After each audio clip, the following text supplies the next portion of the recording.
열왕기상 12장. 르호보암이 세겜으로 갔으니 이는 온 이스라엘이 그를 왕으로 삼고자 하여 세겜에 이르렀음이더라. 느밧의 아들 여로보암이 전에 솔로몬 왕의 얼굴을 피하여 애굽으로 도망하여 있었더니 이제 그 소문을 듣고 여전히 애굽에 있는 중에 무리가 사람을 보내 그를 불렀더라. 여로보암과 이스라엘의 온 회중이 와서 르호보암에게 말하여 이르되 왕의 아버지가 우리의 멍에를 무겁게 하였으나 왕은 이제 왕의 아버지가 우리에게 시킨 고역과 매운 무거운 멍에를 가볍게 하소서. 그리하시면 우리가 왕을 섬기겠나이다.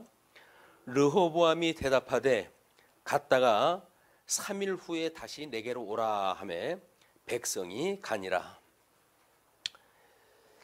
일단 우리 5절까지 내용을 보게 되면 일단 솔로몬이 그 조상들과 함께 잤고 그리고 그의 아버지 다윗의 성읍에 장사되었고 그의 아들 르호보암이 대신하여 왕이 됐어요.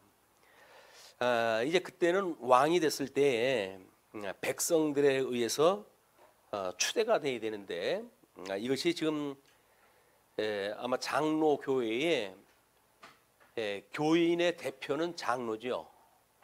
교인의 대표가 장로인 것은 교인들이 추대를 갖다 해서 이제 당신의 지도를 따르겠습니다. 당신의 치리를 따르겠습니다. 라고 세우는 게 장로예요.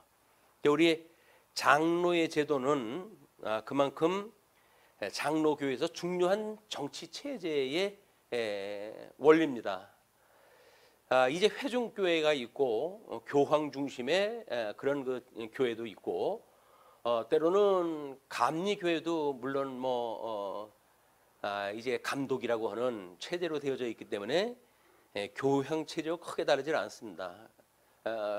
이제 그런 거를 우리 종교 개혁자들은 이거는 성경적으로 우리가 교회 체제를 볼 때에 장로 교회 체제로 하는 것이 성경적으로 합당하다라고 해가지고 장로 교회 체제가 만들어진 거거든요. 그리고 약 한 90년이 지났을 때 웨스트민스터 신앙고백에 참여했던 일부의 사람들이 다시 자기네들의 신조를 만들어요.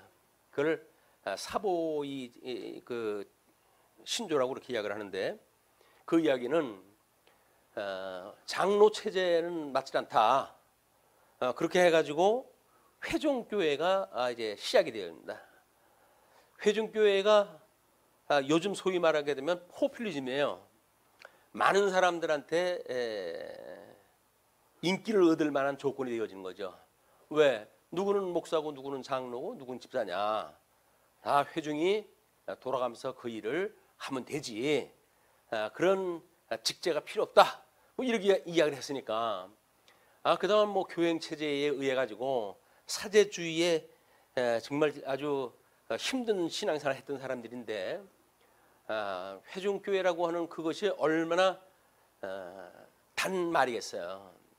그게 결국은 사람들이 대중들이 좋아하는 거에 영합한 이런 그 체제로 이제 등장이 되어지는데 수많은 사람들이 거기 빠지게 됩니다. 그래서 청교도라고 자처하는 제 1세대의 그 청교도들 미국으로 간 사람들 이런 사람들 다 이 회중교회 출신들이 엄청나게 많아요. 장로 교회는 별로 없어요. 그래가지고 이제 거기서 이제 만들어진 것들이 체제가 없어지니까 권징할 사람도 없잖아요. 이제 장로가 있어야 권징을 하고 목사가 목양을 하고 이렇게 해가지고 체제가 이루어지는데 그래가지고 그때 유명한 이단들은 그때 다 발생이 돼요. 여호와의 증인이라든지 이거 전부 회중교회입니다. 자기네들끼리 모여가지고 이렇게 하는. 그래서 그런 그 일들이 왜 우리가 장로 교회 체제를 갖다 하는가라고 하는 그 문제는 구약 성경의 정치 체제가 그렇기 때문에 그래요. 또 그거에 의해서 예수님이 삼직을 이루셨고 그 삼직을 따라 가지고 목회 서신에 보게 되면 그 삼직을 따른 목회를 하게끔 해가거든요. 그렇기 때문에 우리 삼직을 기초로 한 장로교회 체제야말로 가장 성경적인 겁니다. 가장 성경적인 것. 뭐 어떤 뭐 부조리가 있고 막 그렇게 해도 할 수 없어요. 그건 인간들이 죄를 범하는 거기 때문에 뭐 제도가 나빠져 그런 것이 아니라 그래서 체제 개혁이니 뭐니 이상한 소리를 갖다 해가지고 반성경적인 어떤 그런 이론을 갖다가 빼내고 성도들을 휘어놓고 하는 건 맞지 않습니다. 철저하게 장로교회 체제만이 물론 당회라고 하는 것이 만들어져 가지고 목사와 장로, 교인의 대표와 교회의 대표인 두 이제 그 직임자가 당회를 이루어 가지고 모든 교회의 정치를 다 하잖아요. 근데 그러다 보니까는 부조리가 있죠. 이제 뭐 몇 사람이 해가지고 안방 정치 하듯이 그렇게 해야 다 이루어지기 때문에 그거는 거기에 참여되어져 있는 구성원의 문제예요. 체제가 문제가 아니란 말이에요. 근데 사람들은 거기에 문제가 있다고 생각이 드니까 체제 개혁이니 뭐니 해가지고 회중교회로 가자. 때로는 뭐 자원 장로로 제대로 가자. 뭐 이런 이상하게 되어지는 거예요.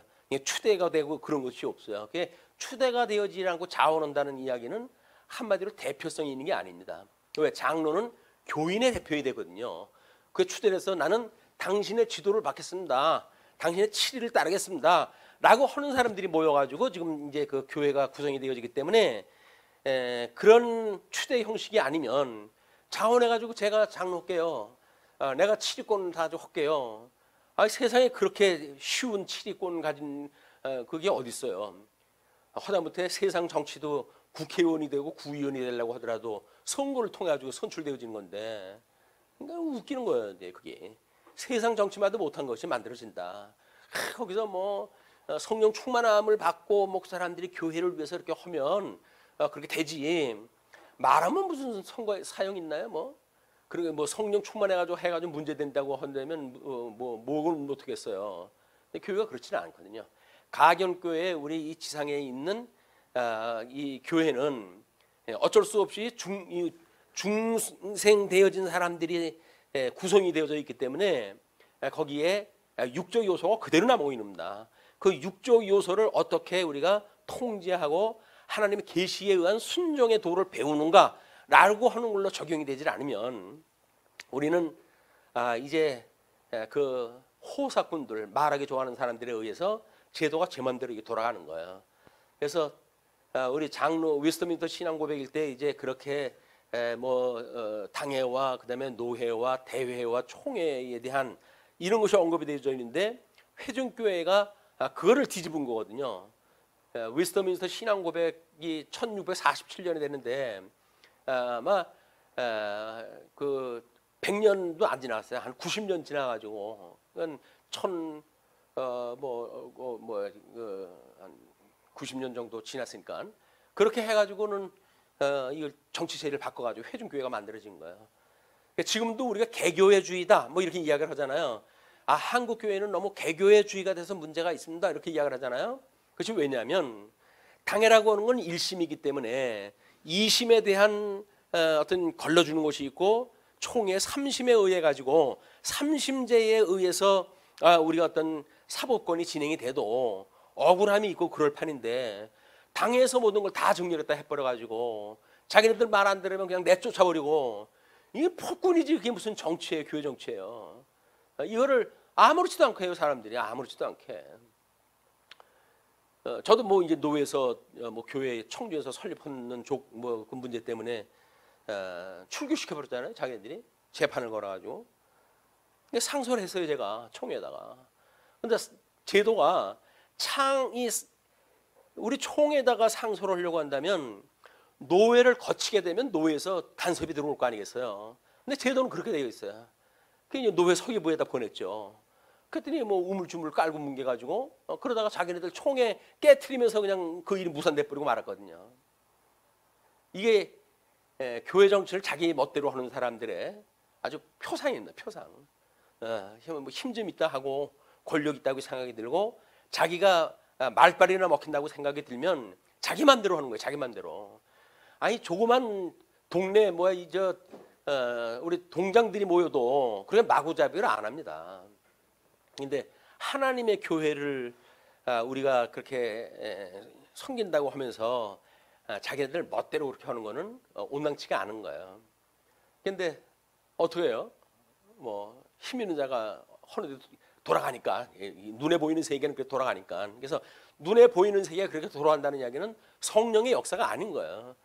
성령의 역사가 아닌데 뭐 하나님의 말씀을 가지고 우리가 이긴다라고 하는 그 이야기는 단순간에 되는 게 아닙니다. 그러니까 할 수 없이 다른 뭐 그 노예에 이제 가입을 갖다 하고 뭐 그렇게 진행이 돼야 되는데 근데 노예가 분리된 거 아니에요? 그래가지고 노예 신청을 했다 했더니 가입 신청을 했다 했더니 그것도 내가 한다고 그랬나? 뭐 자기네들이 하라고 그래서 했더니 또 뭐 그렇게 그 유명한 분들이 가입을 했다 반대를 했다 해가지고 상당한 시간을 혼자 목회를 했다 했잖아요. 이게 눈에 보이는 교회를 우습게 여기는 인간들이 만들어가는 그런 그 일이다. 하나님의 교회는 자기들 마음대로 그렇게 하면은 하나님한테 혼나요 정말. 하나님이 무서운지를 모르니까 그러지. 하나님을 경외하는 사람들이 감히 어떻게 말씀을 따를 생각을 안 하고 지 생각대로 지 존대로 하려고 그럽니까? 이게 이제 하나님에 대한 경외 사상이 이미 없는 거예요. 뭐 옛날서부터 이제 그런 무교회주의 때로는 우리가 구원파에 대한 그런 그 진리적인 논리 뭐 이런 걸 가지고 신앙생활로 이렇게 무장이 된 사람들이기 때문에 구원받는데 문제돼? 뭐 이렇게 되어 버리니까 그렇게 한다고 구원 못 받아? 뭐 이렇게 이야기를 하니까 할 얘기가 없는 거예요. 뭐 막가자고 그러는 사람들인데 뭘 합니까? 이거를 교회 체제가 이제 엉망이 됐기 때문에 만들어진 일이거든요.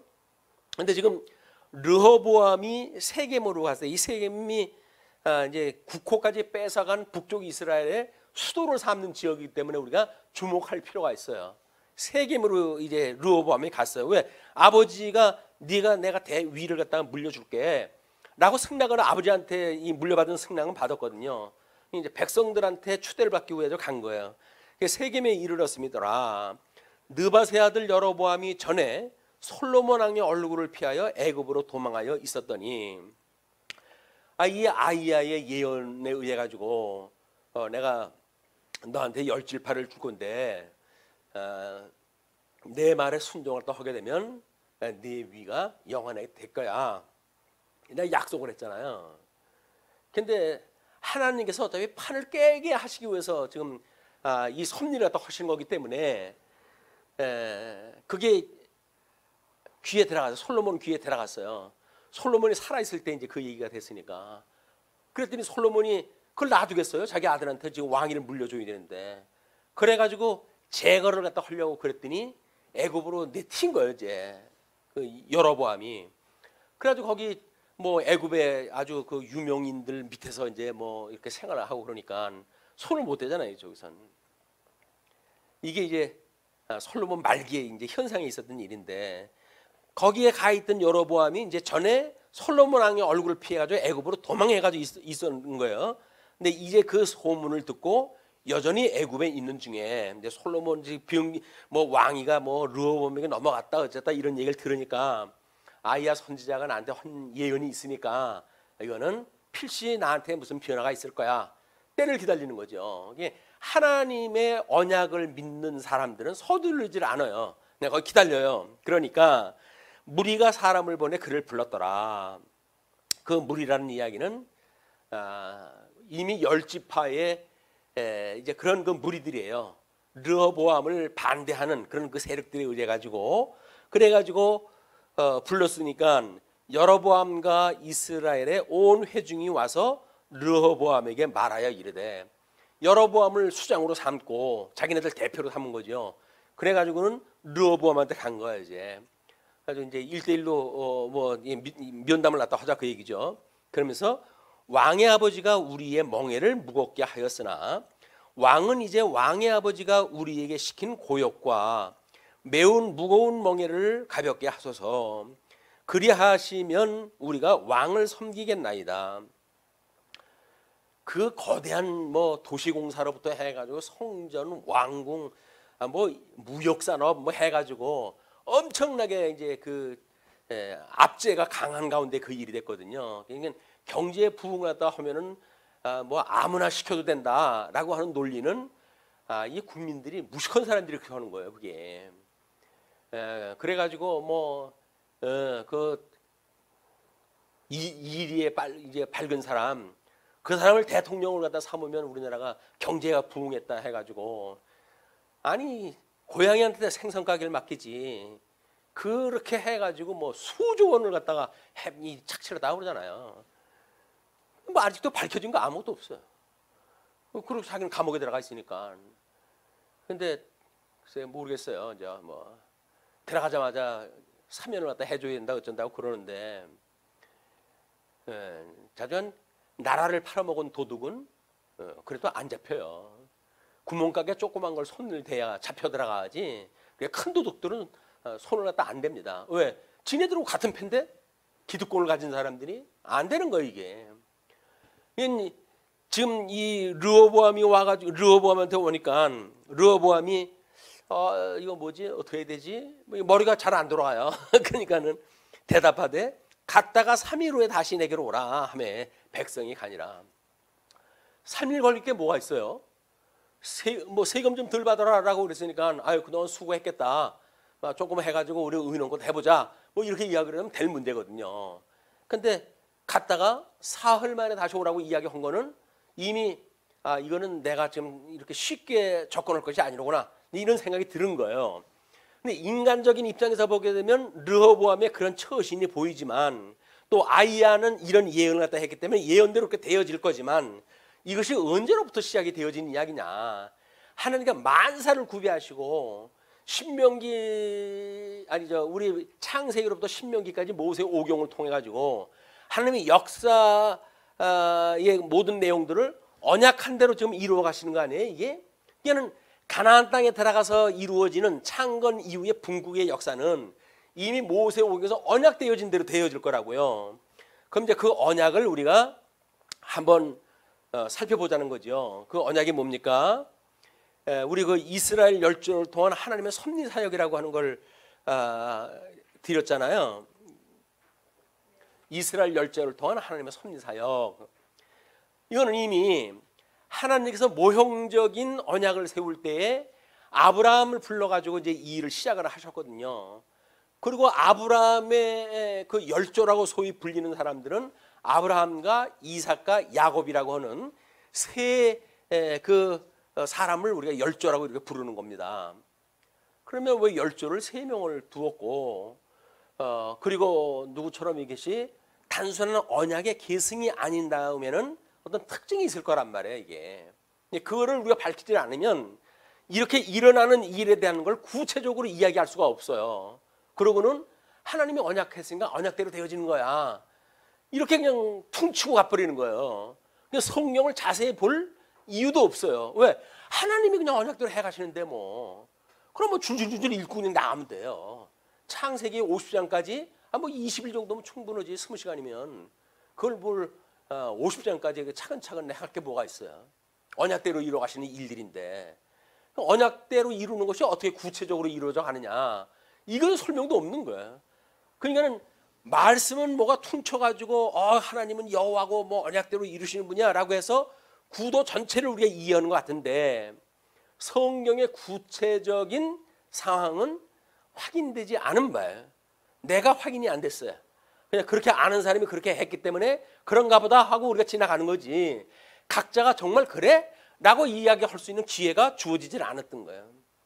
그게 이제 우리가 잡아나가야 될 일이다. 이 열왕기에서도 지금 우리가 하나님 나라의 이제 이 분국상황이라고 이렇게 이야기했다 했는데 그러면 그 열조의 이야기가 좀 노란 줄에 있는 것이 아브라함을 통한 언약이에요. 그 다음에 그 주황색이 이삭을 통한 언약, 그리고 빨간색이 야곱을 통한 언약으로 해가지고 열조의 세 사람을 통해 가지고 이게 그것이 뭐 하나님의 모형적 사역이라든가 또는 모형적 섭리라든가 또는 우리 실제적 양대 언약이라든가 모형적 양대 언약이라든가 뭐 이런 구체적인 걸로 우리가 구분을 갖다 해가지고 살펴보질 않으면 그냥 묶어가지고 하나로만 설명하고 넘어갈 수가 있는 거거든요. 그래서 그거를 나눠 가지고 한번 생각을 해본 거예요. 그 중에 이 아브라함에게는 하나님께서 열국의 아비가 된다고 이렇게 이야기를 했습니다. 그럼 열국이라고 하는 그 이야기는 우리 이삭에게만 주어진 나라가 아니에요. 열국은 구두라를 비롯한 그의 첩의 아들들까지 전부 포함하고 이스마엘이라고 하는 그 아들까지도 포함을 갖다 해가지고 이스라엘을 공격하고 있는 주변의 세력으로 하나님 만드시는 일이거든요. 이것이 그래야 하나님이 빛과 어둠을 동시에 섭리하시는 그 영광을 우리가 볼 수 있기 때문에 그래요. 그걸 설명하기 쉽다고 해가지고 무조건 오고 그냥 이삭 중심으로 설명만 해나가게 되면 하나님은 분명히 아담의 실체적인 언약을 했을 때에 우리가 택자와 불택자를 제대로 섭리하시는 걸 보기 위해 가지고 섭리사역을 구분해 가지고 보질 않습니까? 섭리사역을 구분해 가지고 본다는 이야기는 그만 먹고 하나님의 역사가 단순한 그냥 이 이삭을 중심으로 한 역사만은 아니다. 그걸 놓치게 되면 우리는 모든 사람들이 다 아브라함의 자손이라고 유대인들이 자랑을 하다 하듯이 예수님께서는 그러니까 너희들이 아브라함의 자손인 걸 자랑하지 마라 이렇게 이야기를 하잖아요. 내가 길가에 돌덩어리를 가지고도 아브라함의 자손을 만드실 수 있는 분이라 하나님이.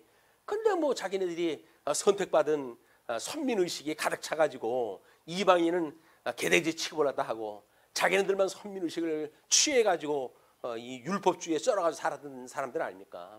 하나님께서 회칠한 무덤이라고 정죄를 갖다 했다는 거는 그들이 얼마나 사악한 마음을 가지고 한 걸 알 수가 있죠. 그런 걸 모르게 되면 뭐 이스라엘 사람들이 뭐가 잘못이야? 하나님 언약대로 이루어 가시는데 그런다고 해서 그 사람들 구원 못 받겠어? 이런 식으로 밀어붙이게 되면 아니 그 사람들은 왜 구원 못 받고 예수님 믿는 사람만 구원을 받나요? 라고 하는 것이 한계란 말이에요. 이게 이런 것들을 우리가 성경적으로 구체적으로 우리가 나눠 볼 필요가 있다. 그거를 이제 우리 뭐 아브라함이 이제 머리니까 아브라함의 그 다음 때 그다음에 그 다음 때 이걸 열조로 해가지고 우리 이스라엘이라고 하는 그 이야기는 야곱을 통해 가지고 12아들이 만들어지는 이제 역사 아닙니까? 그렇게 해야 이제 이스라엘이라고 하는 국호도 만들어지고 12지파도 만들어지고 이게 구체적으로 되어져 있기 때문에 아브라함은 열국의 아비가 되어진다고 그랬고 이삭에게는 하나님께서 쌍태로 해가지고 야곱과 에서를 주시잖아요. 근데 그들이 태안에 있을 때 이미 나뉘어요. 아니 태안에 있을 때 왜 야곱과 에서가 나뉘게 되죠? 그 분명히 뭐 성경 우리 선지자들의 이야기는 하나님이 야곱은 사랑하고 에서는 미워했기 때문에 그런다는 이야기거든요. 그럼 누구를 사랑하고 누구를 미워하는 거예요? 이것이 예정 섭리서부터 설명이 안 되면 안 되는 거예요, 그게. 그래야 그것이 우리 창조되어진 인간 여섯째 날 창조되어진 아담에게 하나님께서 복과 나라를 주시고 그리고 이제 안식을 하신 뒤에 섭리 사역을 통해 가지고 구체적으로 행위 언약과 은혜 언약을 줘 가지고 이 가르는 역사를 하기 시작하잖아요.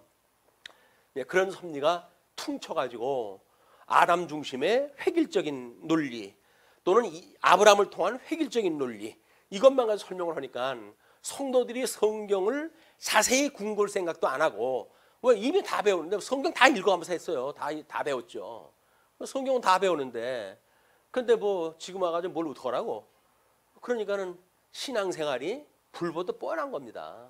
경외심이라고 하는 눈꼽만치도 없어요. 하나님을 경외하는 것이 완전히 뭐 이 간이 뭐 전부 배밭으로 나와가지고 뭐 자기가 뭐 마음대로 그냥 휘두르니까. 근데 그렇지 않아요. 하나님 이삭을 통해 가지고는 야곱과 에사라고 하는 걸 통해 가지고 이렇게 택자와 불택자를 어떻게 섭리해 가시는가, 예정 사역을 어떻게 섭리해 가시는가를 보여주는 이게 계시 역사거든요.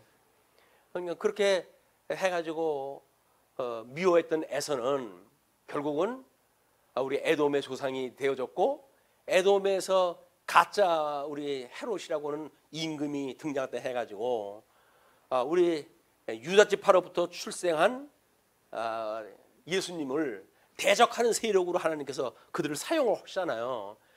아니 실체적인 언약까지 가서 예수님까지 연결되어지는 건데 그걸 그냥 간과해버리게 되면 그러면 에돔이 왜 뭐 헤롯 임금이 그렇게 우리들한테 중요한 인물로 등장을 하는가 설명이 안 됩니다.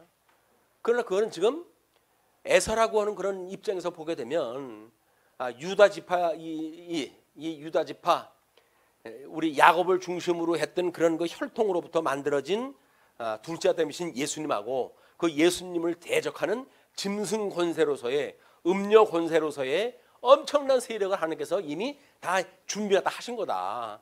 빛과 어둠을 일반으로 여기시는 하나님께서 하나님의 그 크신 영광을 드러내시기 위해서 이렇게 섭리했다 했는데 사람들은 자기네들 알기 쉽게 하기 위해 가지고 간단하게 설명하는 방식은 매우 조심스러운 거예요. 그리고 이제 야곱을 통한 언약이 12지파를 만들어내잖아요. 그 12지파를 이제 언약을 했다 했는데 그 12지파가 이루어지기 위해서는 다른 그 열족은 다르게 부인을 4명씩이나 주잖아요, 하나님이. 그 부인, 그 4명의 부인으로부터 12아들이 만들어지고 그 12아들이 12지파를 만들고 12지파에서 하나님이 자기 그 이스라엘에 사랑했던 라헬이라고 하는 그 여인과 뭐 처음에 자기가 부인이 되어질 레아를 그렇게 미워하고 이렇게 했던 것들이 역사적으로 그대로 드러나는 거예요. 그래가지고 그 아들들이 바로 유다 지파 유다라고 하는 그 아들하고 요셉이라고 하는 애굽에 내려갔던 요셉하고의 관계란 말이에요. 이게 그 사람들이 왜 역사 12지파 중에서 그렇게 묘한 그런 이 주타기를 갖다 해가지고 이런 긴장 상태가 이루어지는가? 이거는 아브라함한테 이 10조를 주어진 언약을 우리가 잘 구분하지 않으면 그건 구체적인 것이 나오질 않아요. 뭐 성경에 그런 거 구체적으로 나와져 있지만 그거를 한 줄로 연결된 건 없잖아요. 그렇게 되면 성경대로 읽어가면서 설명 못할 건 없어요. 성경대로 읽으면 다 설명은 돼요. 그런데 왜 그런지에 대한 이유는 설명할 기회가 없어요. 왜? 나와져 있는 부분만 그냥 읽어가면서 설명하면 되니까. 그 숨어져 있는 역사 아래 숨어져 있는 하나님의 그 너무나 놀라운 섭리에 대한 의도를 우리가 파악할 수가 없다. 하나님의 영광을 우리가 가리우는 거예요, 그게. 그러니까 지금 열조와 대한 이런 비교는 그렇게 한번 살펴보시면 되겠는데 이 열조와의 언약 때문에 결국은 이스라엘 12아들에 대한 예언이 이루어지게 되어지는 거예요. 왜? 이제 그 10조 3명에 의해 가지고 12아들이 만들어졌고 12아들이 애굽 속에 갔다가 애굽에서 이제 출애굽을 할 때쯤 되니까 이제 언약을 하잖아요. 그것이 우리 야곱이 언약하는 그 예언하는 내용이 있고 그다음에 신명기에 가게 되면 모세가 각 지파에 대해서 축복을 했다고 하면서 언약하는 2가지가 나와요. 이제 그 2가지가 어떻게 역사에 반영되어지는가? 이것이 바로 우리 4번째 유다가 레아의 자손입니다. 이제 레아의 자손. 근데 레아라고 하는 그 여인은 믿게 받던 사람 아니에요. 이제 그 야곱이. 그랬더니 그 야곱이 믿게 받던 그 아내로부터 이제 그 넷째 아들인 유다가 출생이 되는데 그 유다는 위에서 이제 첫째 아들, 둘째 아들, 셋째 아들이 범법 행위로 해가지고 왕위를 이을 수 없는 그런 역사적 섭리가 이루어져요. 그리고는 유다가 남은 것이 이제 유다인데 그 유다에게 주었던 약속을 보게 되면 이스라엘의 왕권, 영적 장자로서의 품격을 소유하고 유대 지파로부터 다윗과 예수 출생이 연결되어지는 그런 그 섭리가 이제 이루어지고 있다. 이런 내용을 우리가 볼 수가 있습니다. 그래서 우리 그 12아들에 대한 그 언약과 그다음에 야곱이라고 하는 그 요셉에게 주어진 그 약속은 하나님께서 무성한 가지를 약속을 하잖아요. 그것이 결국은 뭐예요? 에브라임과 므낫세라고 하는 2 아들이 북쪽 이스라엘 2지파를 차지를 했다 해요. 그리고 에브라임이 북쪽 이스라엘의 대표적인 그런 나라가 되어집니다. 그래서 북쪽 이스라엘 하게 되면 에브라임이 이렇게 이야기하면 북쪽 이스라엘 이야기하는 거예요. 대명사가 되어지는 거야. 이게는 그 에브라임이라고는 요셉의 그 아들이 만들어진 요셉은 뭐 막내 아들 베냐민 빼놓고는 제일 끝의 아들인데 어떻게 그 두 아들을 갖다 땅으로 줄 수가 어떻게 있어요, 그게. 그런데 애굽으로 내려가 가지고 지금 이스라엘 12아들들을 요셉에 의해서 구원을 받잖아요. 요셉에 의해서 구원을 받기 때문에 이제 그 야곱이 축복기를 해주면서 그 두 아들을 데리고 오니까 큰 아들하고 작은 아들에게 축복을 갖다 해가지고 두 몫을 장자 몫을 준 거예요. 그러면 유다가 원래 두 지파를 받아야 되는데 이 야곱에 의해 가지고 이제 요셉이라고 하는 두 아들이 두 지파를 받아 가지고 북쪽 이스라엘을 차지하게 되어지는 그런 그 모습을 볼 수가 있는 겁니다. 자, 그러면 뭐 너무 우리가 구체적으로 보기가 지금 쉽지는 않으니까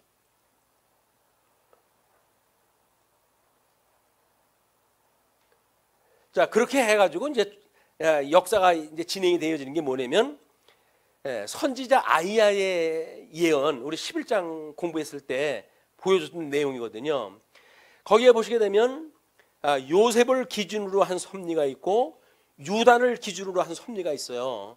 어차피 지금 우리 창세기에서 아들들이 범죄하는 걸 보게 되면 유다라고 하는 한 인물이 단독 범죄가 취급이 되어지고 그리고 형제들의 범죄가 결국은 요셉을 이게 애굽으로 팔아먹는 사건까지 연결이 되어져요. 그래서 형제들이 한 범죄와 유다가 한 단독 범죄가 이제 소개가 되어지고 특별히 창세기에서 유다의 단독 범죄는 생뚱맞기가 이루 말할 수가 없어요. 다른 이야기 쭉 하다가 마치 중간에 끼워 넣듯이 그냥 유다의 단독 범죄 사건이 들어가거든요. 다른 사람들은 뭐 이런 논리가 있느냐 이야기를 하는데 기가 막힌 편집이죠. 하나님께서 모세를 통해 가지고 지금 이런 유다와 그다음에 형제와의 이 관계가 지금 오늘 우리가 확인을 갖다 해야 될 선지자 아이야의 예언에까지 오고 뿐만 아니라 심판 때까지 이제 그렇게 가게 되어지는 거거든요. 이제 그런 하나님의 큰 그림을 가지고 북쪽 이스라엘하고 남쪽 유다를 섭리를 갖다 해가신다. 뭐 우리 이제 북쪽 이스라엘은 722년에 아수르에 의해서 완전히 망그러지고 그리고 바벨론에 의해 가지고 586년에 남쪽 유다는 포로로 끌려가잖아요.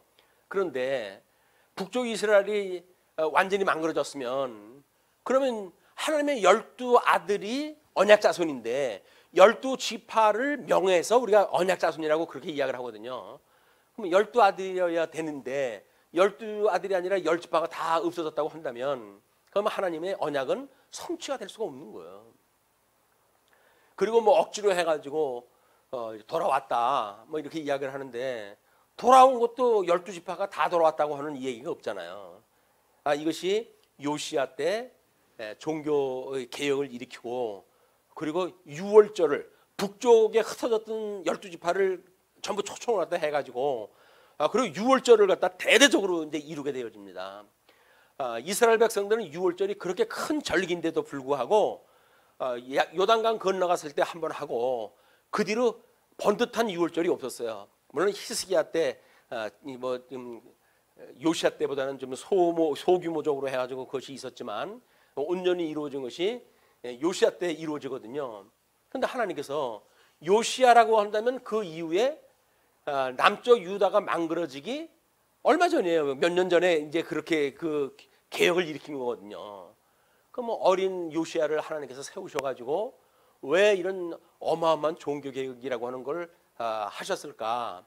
그 이야기가 12지파를 모아가지고 유월절을 지켰다는 이야기는 유월절의 기억을 갖다 해야 될 것이 출애굽 사건입니다. 그 출애굽을 갖다 했을 때 하나님이 십계명을 주면서 내가 너희들한테 이 계명을 주는 거는 이제 열조와의 내가 언약을 기억을 하고 그리고 너희를 종로로 타던 애굽으로부터 불러낸 여호와인 줄 알기 위해서 계명을 주는 거야 라고 이야기를 했으니까 애굽에서 불러낸 언약 자손이라고 하는 그 이야기는 이미 계명을 그들이 기억하고 있는 한은 목적이에요. 목적. 다른 거는 계명을 지키는 내용들이고 그 내용을 주신 목적이 뭐냐면 너희 내가 언약대로 이러한 여호와인들을 알게 하기 위해서 주는 거야 라고 이야기를 했기 때문에 그걸 알아야 되는데 그걸 모르고 그냥 계명만 지킨 거예요. 뭐 지네들이. 그러니까 요시야를 통해 가지고 하나님께서 12지파를 다 묶어가지고 유월절을 지킴으로 해가지고 북쪽 이스라엘이 아수르한테 망그러질 때는 패망할 적에는 뭐 그래도 쓸만한 사람들은 전부 포로로 끌어갔지만 지금 현재 그때까지 남아 있는 사람들은 정말 별 볼 일 없는 사람들이에요. 별 볼 일 없는 사람들이에요. 그러나 이제 12지파의 대표권이 있고 이제 이러니까 요시아가 이제 뭐 유월절을 지켜가지고 그들로 하여금 여호와를 기억하게 한 거 아닙니까? 여호와가 널 애굽에서 불러낸 여호와야. 네가 비록 이제 국호를 잃어버리고 마치 흩어진 민족처럼 보이지만 하나님께서는 왕의 홀이 끊이지 않겠다고 했던 그 약속대로 내가 다윗의 자손이다. 요시아가 다윗의 자손이기 때문에 그 왕권은 나한테 있는 거야. 지금 이게 하나님께서 나한테 주신 약속에 의해서 지금 그걸 가지고 있는 거다. 그러니까 너희들이 내 수하에 있는 사람들이야. 이제 유월절을 지킴으로 해가지고 12지파는 나의 다 백성들이다 라고 하는 거를 보여준 뒤에 그 사람들 또 이제 가요. 그리고 얼마 있다가 남쪽 유다가 바벨론에 포로로 끌려갈 때 그때도 마찬가지죠. 쓸만한 사람들은 끌려가지만 별 볼 일 없는 사람 왜 끌고 가겠어요? 그냥 그 나머지 사람들은 그냥 거기서 뭐 땅 붙여먹고 사는 거야. 국호도 잃어버리고 나라도 없어지고 성전도 불타 없어지고 그 언약 자손인가요? 거기 남아 있는 사람들은 그냥 그렇게 사는 거예요. 그냥 언약 자손이 뭐니 뭐 하나님의 법이니 뭐니 이런 거 따질 것도 없어요. 한국 교회가 만약에 이런 하나님의 뜻에 대한 걸 제대로 분별하지 못한다고 한다면 그냥 둘레둘레 교회 생활 하는 거예요. 그냥 아침에 그냥 교회 출석했다가 뭐 그래가지고 뭐 행사한다 그러면 잠깐 참석했다가 아니면 또 뭐 자기 뭐 좋은 데로 가고 그냥 교회 생활을 갖다 하는 표대가 없네요. 표대. 그 표대가 바로 예수 그리스도를 바라보는 표대인데 교회 다니면서 예수 그리스도를 바라보는 표대가 뭐 필요 있어요. 돈 내려면 돈 내고 집 짓자 그러면 집 짓고 그리고 뭐 목사님 말 잘 들으면 되지. 표대가 필요 없는 사람들이 모여가지고 교회를 갖다 하니까 한국 교회가 이렇게 어지러워지는 겁니다. 이런 예수 그리스도를 표대로 하는 그 일이야말로 성경에서 하나님의 정하신 뜻이 뭐냐? 하나님께서 어떤 십자가의 도라고 하는 하나님께서는 역사 섭리라고 했을 때 어떤 아주 필요한 그 표대를 향해 가지고 지금 섭리라고 해가시는 거 아니에요? 초점을 맞춰가지고. 근데 그 전부 뿔뿔이 휘어져 가지고 뭐 언약대로 이신과 하나님이 뭐 믿으면 됐지. 뭐 오전에도 그 이야기를 했지만 하나님을 믿는 거는 신앙이 아니에요. 그건 누구든지 믿는다고 다 그런다. 예수를 그리스도로 믿어야지. 예수님을 믿어야 되는 건데 예수님을 믿어야 예수님의 공로로 인해 가지고 제가 새 생명을 받고 그래야 신앙생활 때 했을 때 예수님 이름으로 그 일을 또 하는 거 아니겠어요? 주를 위해서 주의 사람으로 주 안에서 그리고 주의 능력으로 그 일을 갖다 하는 모든 것이 주의 몸이라고 하는 그런 신분에 의해서 이게 진행이 되어지는 거기 때문에 우리가 예수 그리스도의 몸이라고 하는 감각이 없으면 신앙생활은 정말 헛것이에요. 개체로 있는 뭐 우리 이기적인 내 어떤 육체 덩어리 그걸 중심으로 신앙생활을 생각한다는 이야기는 말 자체가 안 되는 겁니다. 이제 그런 거를 이런 그 두 가지 언약을 통해 가지고 아이야의 언약을 했을 적에도 요셉을 기준으로 했던 언약과 그다음에 그 우리 법적 이제 그런 그 북이스라엘을 이제 회복시킬 유다와의 관계를 가지고 요셉을 기준으로 한 언약, 그다음에 유다를 기준으로 한 언약, 이걸 정리하다 한 거예요. 그것이 구체화시킨 것이 요 녹색판에 있는 아이야 예언의 성취의 사건입니다. 아이야가 언약했던 내용이 어떻게 성취되어지는가의 이야기죠. 그것이 인물로 보게 되면 이제 르호보암과 여로보암이라고 두 이제 그 왕 안에. 그런데 그 국호는 르호보암은 유다라고 하는 국호를 그냥 유지를 다 하고 있고 세겜이라고 하는 지역까지 다 뺏기고 여로보암에 의해 가지고 그래서 북쪽 여로보암은 이스라엘이라고 하는 국호 그다음에 그 세겜이라고 하는 이제 국토의 중심 지역입니다. 그것까지 다 가져가요. 근데 그걸로 가가지고 결국 북쪽 이스라엘 행세를 하게 되어지는데 가나안 진입을 갖다 했을 때 인물도 갈렙과 여호수아라고 하는 두 인물이 결국은 우리가 애굽에서 나올 때 20세 이상이 되어지게 되면 우리 광야에서 전부 세대 교체가 돼야 되는데 그 두 사람만 요단강을 건너가거든요. 그것이 바로 이제 그 갈렙과 여호수아에 대한 문제입니다. 수도는 예루살렘이고 이제 그 여로보암은 이스라엘 전체의 중심지인 세겜에다가 수도를 갖다 세웠어요. 그리고 성전 위치는 남쪽 유다는 예루살렘이고, 그다음에 북쪽 이스라엘은 베델과 단, 저 북쪽 끝과 남쪽 끝에다가 성전을 지어놓고는, 성전이 단입니다. 단을 갖다 만들어 놓고는 거기에서 이제 금송아지를 가지고 이제 섬기는 그런 그 일을 다 한 거예요. 예, 성전 제사를 드리는 것은 다르게 애굽에서 나왔을 때로부터 말썽을 부렸던 그 금송아지라고 하는 사건은 우상의 대명사입니다. 뭐 그 이스라엘뿐만 아니라 그 중동 지역 일대를 통해 가지고 전부 그 우상의 그 어머니가 되어지는 그런 그 상태이기 때문에 금송아지를 섬기게 돼요.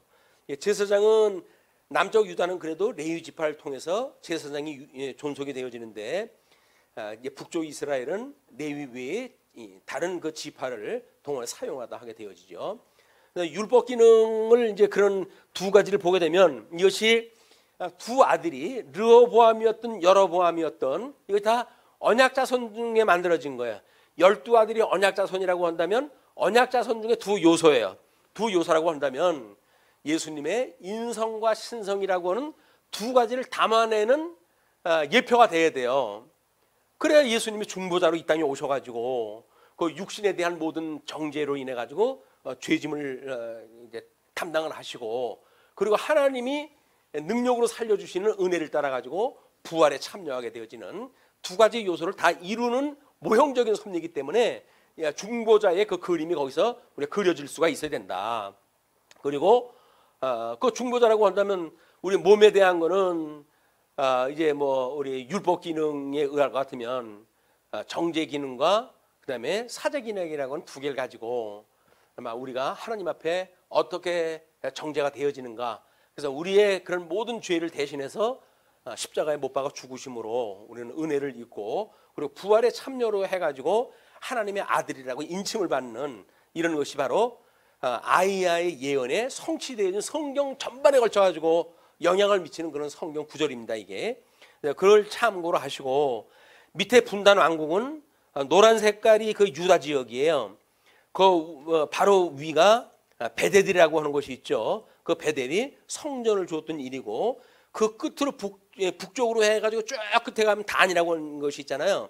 그 단과 베델이 성전을 두었던 그 장소고, 그 다음에 그 중간쯤 해가지고 지금 우리가 이야기했던 세겜이라고 하는 지역이 나와요. 그 세겜은 북쪽 이스라엘의 중심이 지금 되어져 있다. 그 수도로 삼았다. 그 이야기죠. 자, 이것이 지금 12장을 우리가 공부를 하려면은 필요한 준비적인 이야기, 준비 내용이에요. 준비 내용. 자, 그러면 6절서부터 이제 르호보암 왕이 그의 아버지 솔로몬의 생전에 그 앞에 모셨던 노인들과 의논하여 이르되 너희는 어떻게 충고하여 이 백성에게 대답하게 하겠느냐. 대답하여 이르되 왕이 만일 오늘 이 백성을 섬기는 자가 되어 그들을 섬기고 좋은 말로 대답하여 이르시면 그들이 영원히 왕의 종이 되리이다 하나, 왕이 노인들이 자문하는 것을 버리고 자기 앞에 모셔 있는 자기와 함께 자라난 어린 사람들과 의논하여 이르되 너희는 어떻게 자문하여 이 백성에게 대답하게 하겠느냐. 백성이 내게 말하기를 왕의 아버지가 우리에게 메운 멍에를 가볍게 하라 하였느니라. 함께 자라난 소년들이 왕께 아뢰어 이르되 이 백성들이 왕께 아뢰기를 왕의 부친이 우리의 멍에를 무겁게 하였으나 왕은 우리를 위하여 가볍게 하라 하였은즉 왕은 대답하기를 내 새끼 손가락이 내 아버지의 허리보다 굵으니 내 아버지께서 너희에게 무거운 멍에를 매게 하였으나 이제 나는 너희의 멍에를 더욱 무겁게 할지라. 내 아버지는 채찍으로 너희를 징계하였으나 나는 정갈 채찍으로 너희를 징계하리라 하소서. 이게 이제 물론 아이야의 언약을 이루어가려고 한다면 이런 모사꾼들이 그런 모사꾼을 만들어져야 돼요. 그러나 하나님께서 터무니없이 만들어가는 일이 아니라 우리 솔로몬 때로부터 지혜자의 그런 말씀을 듣고 그 보살았다 했던 노인들의 입장에서 보게 되면 그동안 아버지가 너무 이제 그 백성들을 힘들게 했던 걸 알고 있으니까 그 지혜의 영향을 받아가지고 당신은 이제 백성들을 좀 쉬게 해주는 것이 좋겠다라고 이야기를 한 거예요. 그랬더니 젊은 친구들, 이게 지금 르호보암하고 함께 자란 아이들이거든요. 어느 시절에 어떤 인물하고 성장했는가에 의해서 문화는 바뀌어가게끔 돼 있어요. 역사는 바뀌어가게끔 되어져 있어요. 그러니까 그들이 자기네들이 이제 르호보암이 왕이 되면 자기네들 끼워차고 살아갈 나라 아닙니까? 그러니까 뭔 소리냐, 아주 혹독하게 혼을 내줘라 라고 이야기를 한 거예요. 그런데 이것들 이거 뭐 초반서부터 버릇 잡아놓지 않으면 힘들겠는데? 라는 생각이 들었겠죠. 이 르호보암이, 이 돌대가리 르호보암이 결국 자기 친구들의 말을 듣고 이제 12절에 3일 만에 여로보암과 모든 백성이 르호보암에게 나왔으니 이는 왕이 명령하여 이르기를 3일 만에 내게로 다시 오라 하였습니다. 왕이 포악한 말로 백성에게 대답할세 노인의 자문을 버리고 어린 사람들의 자문을 따라 그들에게 말하여 이르되 내 아버지는 너희의 멍에를 무겁게 하였으나 나는 너희의 멍에를 더욱 무겁게 할지라.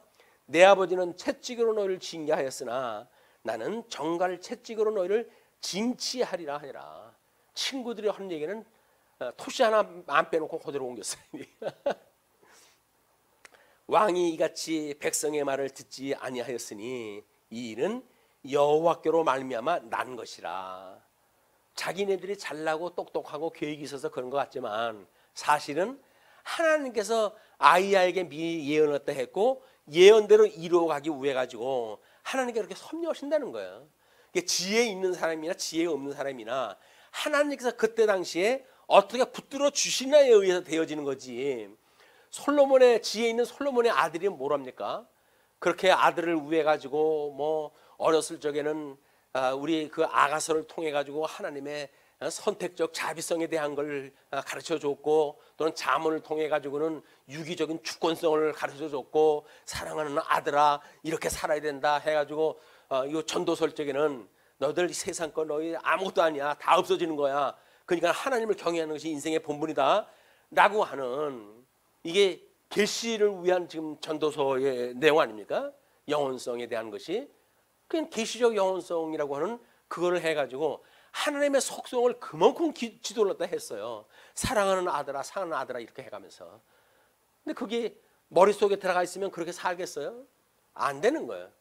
우리가 아무리 성령 구절을 외운다고 되어지는 게 아닙니다. 하나님께서 성령을 보내주셔가지고 그때 상황에 맞는 말씀이 기억이 나야 되는 거예요. 이런 상황이 어떤 상황이지? 우리 성경에서는 뭐라고 말씀하셨지? 그때 상황은 어땠지? 이런 것들이 다 성경 신학적인 어떤 그림에 의해 가지고 하나님의 뜻이 분별되어져야 그래야 말씀이 기억나는 거지. 성경 구절 기억난다고 해가지고 몇 구절 가지고 이 일이 되어지는 문제가 아니란 말이에요. 그래서 우리는 이제 아시아 시대에 이런 통섭의 시대를 만나가지고 우리들이 생각하는 그런 그 하나님의 말씀을 이해하는 거는 문자주의를 거기에 묶여져 있으면 아무것도 안 된다. 하나님의 진리를 지키는 건 문자를 가지고 지키셔요. 그래서 애굽에 내려갔을 적에는 물론 성경이 기록 안 됐을 때니까 그렇지만 근데 바벨론의 포로로 끌려가서 70년 동안 하나님께서는 그 말씀을 가지고 이제 그 진리를 갖다 지켜가시거든요. 그런데 그들이 돌아오고 구약 시대가 끝나고 예수님 오실 때까지 400년의 시간을 하나님께서 이제 그 어둠의 시간을 주시는데 그때에도 말씀을 보관하다 하시는 일이 400년이 가능한 그 일들인 거예요. 지금 우리의 이런 자연 역사 속에서 400년 동안 지나가게 되면 진리고 뭐고 간에 남아나는 게 아무것도 없습니다. 근데 하나님께서는 그거를 위기를 처하게 하고 그래가지고 항아리 속에다 묻게 하고 그런 뜨거운 열성을 가지고 사람들을 하는 게 역사를 섭리를 하는 거거든요. 그래서 성경이 보관되어졌기 때문에 성경 구약 성경을 우리가 이 시대에 볼 수가 있었고 그 성경에 의해 가지고 성경대로 예수님이 오신 걸 이렇게 적나라하게 볼 수가 있는 거 아니에요.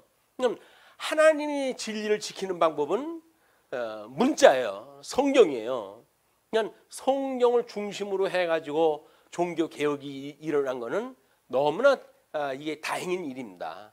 말씀에 의해 가지고 모든 게 기준이 돼야지 인간들이 가지고 있는 철학, 인간이 가지고 있는 뭐 그런 지혜 이거 가지고는 안 되는 거거든요. 근데 종교 개혁에 의해 가지고 그 지혜의 말씀으로 해가지고 체제를 완전히 성경에 대해서 성경은 이렇게 이걸 위해서 기록이 되어진 거야라고 해서 표준 교리를 주었는데 이게 뭐 계몽주의 시대를 맞이해 가지고는 그게 말이 맥힙니까? 그게 교육을 시키려고 그러는데 교리가 이런 거야라고 해서 교육 받아야 돼라고 이야기를 했다 했더니 그게 안 되잖아요. 계몽주의가 좀 안 되는 거야. 그러니까 사람들이 전부 신앙생활 포기해버리고 아이 뭐 교리대로 살아가는 거면 뭐 유대인들처럼 그렇게 살아가지 뭐 새로운 우리가 율법을 그렇게 지키고 살아가냐? 라고 하면 신앙생활이 재미가 없어요. 다 포기하다시피 되어지잖아요. 안 되겠다. 그 낭만주의 시대를 맞이해가지고 신비주의가 등장을 하고 뭔가 체험이 있어야지 그게 예수를 믿는 거지 무슨 뭐 교리를 가지고 뭐 맨날 그걸 뭐 주무른다고 되냐? 라고 해가지고 신비주의가 등장할 때 해가지고 급격한 성경 진리가 왜곡되기 시작하는 거예요. 교조주의화 되어질 때까지는 그렇게 이제 우리가 계몽주의 시대에서 낭만주의로 시대로 넘어가기 전에 그때까지는 그래도 하나님께서 우리의 표준 교리를 주셔가지고 진리를 지켜왔거든요. 근데 인간 이성이 발달하고 그런 것이 아니라고 생각이 드니까 결국은 이제 신비주의에 전부 빠지게 되어지고 뭐 그래가지고 성경이 필요 없는 거죠. 하나님 지통계시 받고 뭐 지네들은 뭐 신났으니까 그래가지고 결국은 진리 체계가 무너지고 그래서 뭐 그거를 뭐 좀 중화시키려고 하는 인물이 등장한 것이 뭐 우리 통합교회의 이런 신정통주의를 만들어낸 이런 사람들의 일이고 그런 거예요. 진리를 지킨다는 이야기는 그래도 종교 개혁 이후에 어떤 줄기를 타고 여기까지 왔는가가 매우 중요한 우리의 족보예요. 그게 족보 나름대로 족보예요. 근데 그것이 아까도 이야기를 했지만 어떤 그런 회중교회 체제라든지 그런 걸로 간 사람들이 대부분이고 장로교회의 이 진리를 붙들고 있는 사람들은 극소수입니다. 지금 우리나라만 하더라도 그죠 뭐 저쪽 그 경상도 쪽에 일부 남아져 있고 그리고 이제 합동측으로 해가지고 아주 소수가 남아져 있는 거예요. 근데 사실은 거기가 보화거든요. 뭐 그 유명한 뭐 이런 신신학을 갖다 한 사람들은 전부 합리적인 생각을 가지고 있는 사람들이기 때문에 통합측이라든지 이런 데로 가고 기독교 뭐 장로의 뭐 기독교 감료 예를 들면 기독교 쪽으로 다 가버린 거예요. 소수의 그런 족보를 따라 가지고 좀 우리가 이 전통을 꺼질 듯 해가는 이 진리의 등불을 주님께서 우리에게 지키게 하셨다. 이게 우리에게 주어진 역사적 사명이란 말이에요. 근데 성경 공부 안 한다고 한다면 뭐 그렇게 힘들게 신앙생활 할 게 뭐가 있어요. 그냥 여기 뭐 옆에 가면은 뭐 다 적당히 그냥 뭐 둥글둥글 이렇게 살아가는데 근데 이것이 왜 우리가 이 시대에 이 말씀에 정진하지 않으면 안 되는가에 대한 그 이유입니다. 그걸 뭐 배우는 게 어떻고 저쩌고 하는 그런 이유를 들어가지고 성경 공부를 안 한다고 한다면 말씀은 너 서운게 존재 의미가 없어요. 차별할 건 뭐 있어요. 그냥 옆에서 가르치는 대로 함께 가르치면 쉽게 나가는 건데 얼마나 넓은 길입니까? 뭐 감리교회면 어떻고 장로교회면 어떠냐? 우리 다 같이 뭉치자 라고 하는 것이 요즘 그 통합주의자들의 이야기 아니겠어요. 근데 진리는 묶어가지고 진리가 유지되어지는 게 아니에요. 성경이 뭐라고 말하고 있는가를 붙들고 있는 것이 진리를 지킬 수 있는 유일한 방법이다. 이런 거에 의할 것 같으면 지금 이제 그 르호보암과 여로보암의 이 사건을 통해 가지고 결국 이제 그 기득권자들의 친구의 말을 듣고 백성들의 일을 무시하고 했던 일들이 이게 다 하나님께로부터 나온 일이다. 하나님 여로보암에게 하신 말씀을 이루게 하시며더라 그러잖아요. 이게 하나님 그렇게 하시는 거예요. 망하게 그렇게 해야 이제 알맹이를 골라내거든요. 그래서 우리가 이 팬데믹이라고 하는 이 사건이 뭐 나름대로 이제 중계도 하고 뭐 비대면 예배도 드리고 그러잖아요. 그 사람들은 비대면 예배가 익숙해지고 몸이라고 하는 거는 금방 우리가 익숙해집니다. 교회 시간 맞춰서 오는 거 힘들어요. 근데 집에서 아이 뭐 첫날 둘째 날 몇 번째는 그래도 옷 좀 단정하게 뭐 해가지고 예배 형식을 꾸려가지고 공부를 할 수가 있겠죠. 근데 조금 지나가면 귀찮아져요. 아 예배 형식 보냐? 뭐 이렇게 이해하다 하죠. 우리 얼마든지 우리를 정당화할 수 있는 핑계거리를 쌓아놓고 사는 사람들이니까 핑계 없는 무덤이 어디 있어요? 구실 갖다 대요. 그래 뭐 맞아. 우리가 신령과 진정으로 드리는 예배지. 내 중심을 가지고 드리는 예배지. 주님께서 내가 뭐 지금 파자마 바람에 입고 있다고 해야죠. 그거 보시겠어? 하는 거예요. 우리가 그런 한계에 빠지게 되어지고 그거는 아주 가까운 이유예요. 아주 쉬운 이유예요. 거기서 한 단계 더 나가고 두 단계 더 나가고 그렇게 되면 꼭 뭐 본 예배 본 시간에만 봐야 되나? 우리 재방송 봐도 되지? 맞아요. 재방송 볼 수가 있죠. 그렇게 되면 이미 시간 깨지고 꼭 우리가 이렇게 집안 식구가 다 모여서 봐야 돼? 그러게 말이야. 요즘처럼 핸드폰에 뭐에다 해가지고 다 가지고 있는 시대에 가족끼리 다 보면 거기서 보면 되지 예배인데 그러면 이제 가족마저도 모이는 것이 깨져버리는 거예요. 어디까지 흩어질까요? 12지파가 흩어지지 다 흩어지는 겁니다. 그게 그냥 팬데믹 이 시대를 통해 가지고 하나님이 섭리해 가시는 일이에요. 그게 하나님의 말씀을 응하게 하시기 위해서 지금 그 일을 다 해가시는 거거든요. 왜? 거품을 제거해야 되니까.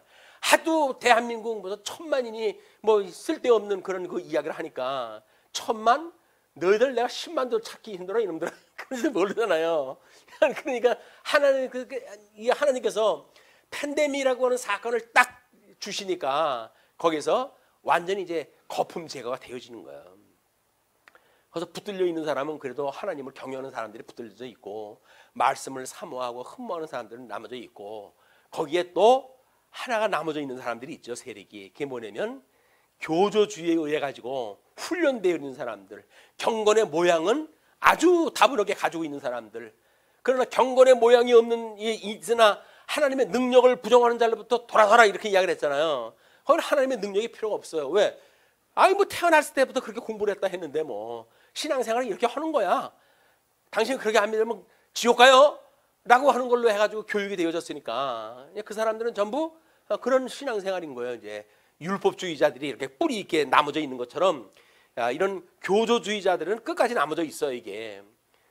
그러나 이제 대충 뭐 이렇게 언저리 돌린 사람들 이런 사람들은 교회 생활을 이미 포기합니다. 가나안 교회가 지금 이렇게 늘어난다는 이야기는 뭐예요? 이미 그 이야기가 그 사람들한테 적용이 되어진 거예요. 이 가나안 교회 좋지. 꼭 교회당 가야 돼. 연보 그렇게 해야 돼. 뭐 모여가지고 그냥 우리들끼리 맘 맞는 거 하면 되지. 하나님 찬양하고 하나님 앞에 기도하고 그리고 말씀 우리가 사모하고 그러면 됐지. 왜 꼭 그렇게 해야 돼? 라고 하는 걸로 나올 수밖에 없는 역사예요. 이게. 하나님께서 그냥 단순하게 르호보암과 여로보암의 갈등 관계를 가지고 북쪽 이스라엘을 띄워버리고 그 남쪽 유다하고 베냐민이 그 위에 있기 때문에 그 형제 국가로 해가지고 그것만 달랑 남겨놓았어요. 이제 그 이스라엘을. 그러니까는 그 나라를 중심으로 해가지고는 남쪽 유다의 뿌리를 지켜가게 하는 게 하시고 나머지는 그냥 들러리 역할을 하다가 요시야 때쯤 다 망그러져가지고 국호고 뭐고 다 없어졌을 때 신앙생활에 아무 관심도 없고 그럴 때 하나님께서 이제 그런 한 사람을 보아주고 너희들 다 와봐. 그렇게 해가지고 6월절 뭐 양 잡아가지고 그냥 잔치를 갖다 해주고 그러는데 얼마나 신나겠어요. 야 이거 양고기 맛본 지가 언제냐. 그래가지고 6월절을 양고기 먹는 날로 해가지고 와가지고 시커 이제 배불리게 먹고 일주일 뭐 얼마나 했다 그러죠? 얼마나 걸렸다 그랬어요. 이제 그 6월절이 6월절 끝나고 그 사람들 뭐예요? 돌아가야지 생업의 자리로. 돌아간 뒤에 또 기억했을까요? 필요 없어요. 왜? 하나님께서는 12지파를 하나로 모으는 그 섭리를 다 하셨으니까 너희들이 이제 언약 자손이야 그 이야기예요. 유다를 중심으로 했던 그 사람들이 너희들이 하나님이 12아들을 대표한 12지파의 언약 자손이야 그 이야기거든요. 이미 이제 아수르 때 끌려갔지만 그 강가에 그 사람들이 살고 있는 사람들이 있었어요. 이 남쪽 유다 사람들이 끌려가고 그러니까 거기 먼저 자리 잡고 있던 사람 다 있을 겁니까? 북쪽 아수로 망그러질 때 이제 쫓아가는 사람들이 그 사람들하고 잘 뭐 아유 그래요? 아유 어느 지파였어요? 아유 그러냐고 난 유다 지파인데 이번에 사고가 나가지고 왔어요. 이래가지고 이제 자리를 잡고 거기서 살기 시작한 거 아니에요? 유역에 살아요. 유역에 그 강가의 유역에 살거든요. 거기서 뭐 이제 그 뭐 유명한 그 출애굽의 뭐 노래라든지 뭐 모세의 노래라든지 뭐 이런 그 민족적인 그런 애가가 나오고 이제 그러는데 근데 유대인들이 어디다 갖다 놔도 돈 버는 데는 일가견이 있는 사람들이거든요. 근데 그 좋은 땅에 갔는데 기름이 흐르는 곳인데 거기야말로 거기는 얼마나 돈을 잘 벌겠어요 거기서. 그래가지고 거기 아주 잘 자리 피고 살 만큼 되어진 거예요. 근데 70년 되어지니까 하나님께서 우리 뭐 이제 너희들 돌아가도 좋다라고 이야기를 하잖아요. 바사의 고레스 왕을 기름을 부어가지고 왕을 세워주신 뒤에. 근데 뭐 거기서 그렇게 해도 이제 뭐 별 볼 일 없는 사람들 또는 신앙적으로 열심히 있는 사람들 맞아 한 5만 명 뭐 이렇게 해가지고 1차 귀환이 됐잖아요. 거기에 빠진 사람이 누구냐면 그게 역사가 이스라엘 역사가에 의해 가지고 밝혀진 내용인데 그게 바로 돈 많이 있어가지고 귀환에 참여치 않은 사람들. 귀환이 우리 예수님 부활에 참여하는 거라고 우리 이야기를 했잖아요. 주님 예수님 재림하실 때에 그때에 끝까지 남아있는 사람이라고 이야기를 했잖아요. 근데 그게 아닌 거예요. 그건 선지자들이 끊임없이 너희들 남은 자에 대한 이야기를 갖다 했거든요. 남은 자만이 복 받은 자야. 복 있는 자는 남은 자가 복 있는 자야 라고 이야기를 했는데 남은 자가 없는 거예요. 돌아와가지고 남은 자에 속해져 있는데 이거 살만한데 거기를 왜 가? 그 뭐 불타가지고 거기 사나 마나 짐승들이나 들끓고 그 사람 살 때 못 돼 이제 라고 해가지고 그 뭐 그때 뭐 그 아름다운 몇백 평짜리 빌라에 뭐 이래 가지고 그 사람들 자리 잡고 사는 거예요. 별 볼 일은 없는 사람들 개나리 벗단 메고 그걸 따라간 거예요 이제 거기까지. 그래가지고 성전 짓는 걸 감격을 갖다 해가지고 울고 불고 해가면서 감동을 할 사람들만 5만 명이 되고 나머지 사람들은 그냥 잘 먹고 잘 살았더라. 물론 2차, 3차 귀환 때 이제 소수 뭐 제사장 그룹이니 뭐 이렇게 해서 오기는 하는데 이것이 예수님이 너희들 재물 섬기다가는 큰일 난다 그 이야기거든요. 그게 뭐 신약 성경에서 끊임없이 재물과 하나님은 겸하여 섬길 수 없는 거야. 야고보서를 통해 가지고는 비단옷 입은 사람들은 너희들이 여기 앉으세요 여기 앉으세요 그런 아양을 떨고 누추한 옷 입었다고 해가지고 당신 저 문고에 앉으시오 라고 하는 인간들은 너희들 구원받은 인간들이 아니야 라고 야고보가 이야기를 하잖아요. 근데 우리 그러고 살잖아요 지금. 외모를 보고 사람을 갖다 우리가 선택을 하지 그 사람의 중심을 보고 우리가 사람 판단하는 경우가 뭐가 있어요. 그 사람의 뭐 그런 영혼이 어떤 영혼인지를 갖다가 보는 사람이 누가 있습니까? 그냥 아유 저 사람 삐까번쩍 하는데 그 뭐 옷 입은 거 보니까 명품이네 라고 이야기하는 관심을 좀 보고 아유 옷 입은 거 왜 저렇게 허스름해 아유 가까이 하다 괜히 뭐 좀 신세 망그러지겠다. 인간이 어쩔 수가 없어요. 인간이 가지고 있는 한계는 어쩔 수가 없어요. 하나님께 흩어지게 하는 모습입니다. 거기서 이기게 하는 자 이제 요한계시록에서 공부한 것처럼 이기는 자가 과연 누구인가라고 하는 걸 보게 되면 신령한 보화를 안고 있는 사람들이 이기는 자지. 뭐 부여해가지고 사대교회처럼 없는 게 없이 살 수 있는 교회 실상은 죽었다 그러잖아요. 주님께서 너희들은 살았다고 그러나 너희들은 죽은 거야. 이렇게 이야기를 하는 사대교회 같은 존재인 거예요. 진정 우리가 살아있는 교회, 뭐 우리가 에베소 교회거나 또는 뭐 이런 그 교회들처럼 칭찬받고 하는 그런 교회가 무엇인지 이런 걸 사모하는 마음은 이런 역사적 배경을 통해 가지고 우리가 정말 터득이 돼야 되는 거예요. 이게 감각적으로. 그렇지 않으면 뭐 시류에 의해 가지고 그냥 흘러가는 거죠. 유행 따라. 신앙생활도 유행 따라 가는 거예요. 기도라고 하는 것이 언제 이렇게 됐어요? 뭐 주여 삼창을 불러대고 하는 거 언제 나왔어요? 얼마 전에 새로 나온 신품이에요. 오늘 신품 신앙생활을 하고 싶으니까 가가지고 그냥 두 손을 들고 뭐 주여 삼창을 하고 하는 것이 너무나 폼나 보이잖아요. 아유 나라도 하나님 같으면 저 기도 들어주시겠다 싶으니까 그렇게 살아가는 것이 인간들이 가지고 있는 한계다. 이거에 대해서 변화가 될 수밖에 없기 때문에 이스라엘의 이렇게 되어진 거는 하나님께서 그 말씀을 이루게 하심이더라. 그런 그 이야기입니다. 예. 오늘 여기까지 기도하시죠. 예, 자비로우신 우리 하나님 아버지 은혜를 감사합니다. 참 저희들이 무엇이간데 진리를 사모게 하시고 우리의 온 마음을 다해서 주님의 뜻을 분별하는 일에 정진케 하시는지 하나님 감사하고 감사합니다. 하나님께서 우리를 창세전에 예정하신 줄로 알고 저희들은 이 시대를 살아가면서 분별되어지는 뜻을 따라 구원의 확신을 가지고 살아가게 되어집니다. 이제 우리 하나님께서 저희들을 부르셔서 이 어두운 시대에 진리를 지키는 촛불로 삼으셨사오니 이 등불을 말 아래 두게 하지 마시고 정말 세상에 빛이 될 수 있도록 주님께서 우리의 발걸음을 인도하여 주시옵소서. 말씀이 우리들의 등불이 되고 그러므로 믿음의 사람들이 거하는 곳곳마다 진리가 무엇인지를 전파하는 이런 진리의 증인들로 삼아주시기를 비옵고 흩어져 있는 한 주 동안도 은혜의 장정 아래 두시옵기를 비우며 우리를 구원하신 우리 주 예수 그리스도의 이름으로 기도합나이다.